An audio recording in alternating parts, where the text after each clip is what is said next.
fun in there. It seemed like there wasn't really much pressure heading in there. Is that how you sort of felt in the matchup? Yeah, I was just trying to enjoy the moment as much as I could. I don't know if you watched the fight. You could see that Terry and I were kind of jawing back and forth at each other a lot of the fight. He'd hit me. I'd tell him, he'd like girl. I'd hit him. He'd, blow a kiss to me. So it was honestly, it was a fun fight. It's a great opponent, and I try not to let the pressure get to me. It's just another day. This is what I do. I try not to, put it up on too much of a pedestal to where it adds a lot of extra pressure. I kind of just went in there knowing that I've been here before and just got to go out and do whatever it takes to win. Was there animosity there, or were you guys just engaging in some gamesmanship? I mean, yeah, we were fighting each other, so definitely. I mean, I was trying to take his head off, and he was trying to do the same to me. But no, as far as bad blood, no, there's no bad blood, nothing outside of the sport of MMA. As far as the fight itself, the takedown seemed to really be the difference in the fight. Was that sort of the focus going in, is knowing that you could out-wrestle him? Yeah, I knew 100% that I could out-wrestle him, and that I can out-wrestle almost anybody at the bantamweight division. I'm just a lot bigger and stronger and more explosive than these guys are.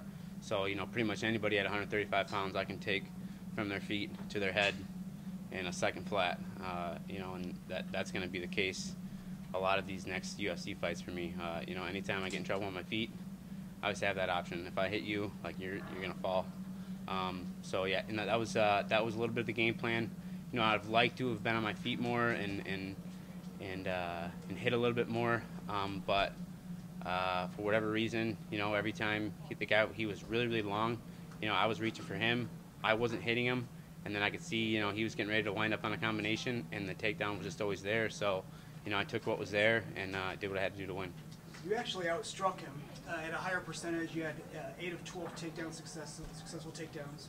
How would you rate your performance from scale 1 to 10? Scale 1 to 10, being on 7 days' notice, coming off the couch. 8 days ago I was enjoying my summer, doing whatever the hell I wanted. I really wasn't in a training camp.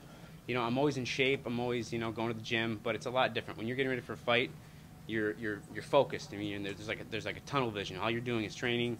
It's a different grind. I was working out once a day, working my day job, not really taking MMA as serious as I thought. Honestly, I thought I was going to be on the UFC card in December, so I was kind of taking the summer off and just relaxing.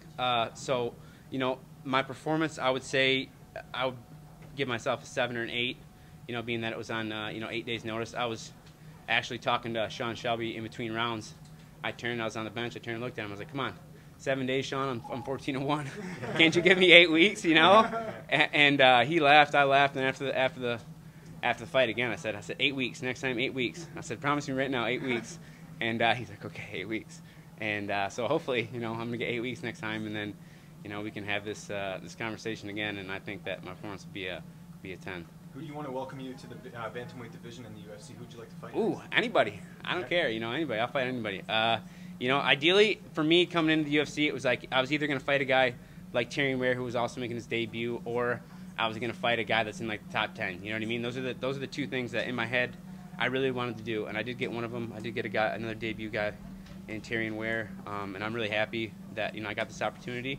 But my next fight, I want a name, or I want another guy that just had one fight. You know what I mean? So I don't want the really tough guy that's on the cusp of everyone knowing who he is. I want the guy that's on my level, or I want someone in the top 10.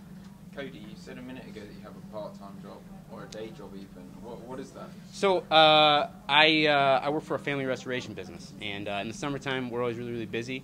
So I tend to, I'll spend a few days in Grand Rapids, and I'll go home and I'll go back to my house in Metro Detroit and train. And it just so happened that for 2 weeks before I got this phone call, all I was doing was working, basically, working and enjoying my summer.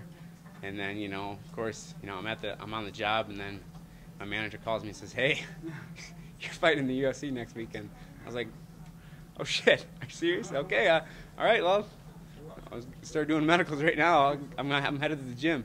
And 8 days later, here I am talking to you guys. Is he back to work on Monday? No. I think I earned a vacation. Like I said, I work for my family, so you know, I'm gonna walk into the stands here in a little bit, and I'm gonna shake my dad, give him a big kiss, and tell him I quit. And the plan is to fight on that Michigan card that's coming up. Yeah, this year. December. Just, you know, you've sort of been the face of Michigan MMA as far as the regional scene goes. What can people expect, you know, for that card and the turnout? Like, it's a very big MMA scene. You know, I'd like to see all the Michigan guys that are on the border. I'd like to see all those guys, you know, on that card. You know, I have nothing but love for everyone in Michigan. You know, Michigan MMA. I want to see Michigan guys do good. So I'd like to see as many local guys as possible on that card. You know, there's a lot of us now. There's a lot of guys in Michigan that are popping up in the UFC, and it's just this year too. You know, there's 4 or 5 people from Michigan now that are in the UFC, and you know, I think there's going to be a lot more because you know, Darren Cruikshank and everyone at Michigan Top Team, we're breeding killers. There's a lot of tough guys coming up. When you only have 8 days notice, what do you put the focus on? I mean, there's only so much you can do with your body in 8 days. So what is it that you actually try to do?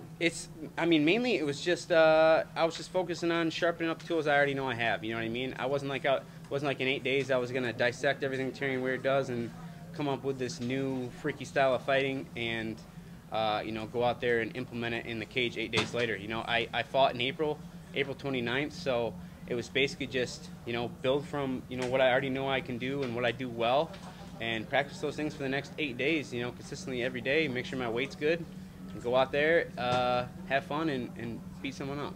Were you being serious? Are you quitting your job and training full-time?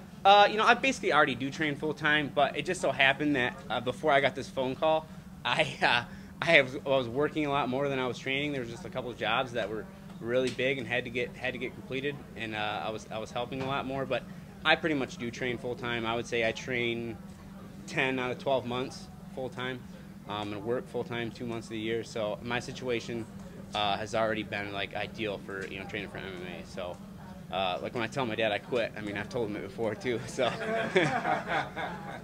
With an experienced guy like Cruikshank in your corner, what did he tell you to kind of prepare you for this debut, to prepare you for the lights and the sounds and everything about it? He was just basically telling me to just suck it all, you know, take it all in, you know, because it happens fast, and it really does, you know. Like this whole week flew by, absolutely flew by. Yeah, just take it all in, enjoy it, you know, enjoy the moment, enjoy being here, enjoy, you know, the fruits of all your hard work. And he was, you know, because, you know, he's been here, he's done it. I've seen him do it.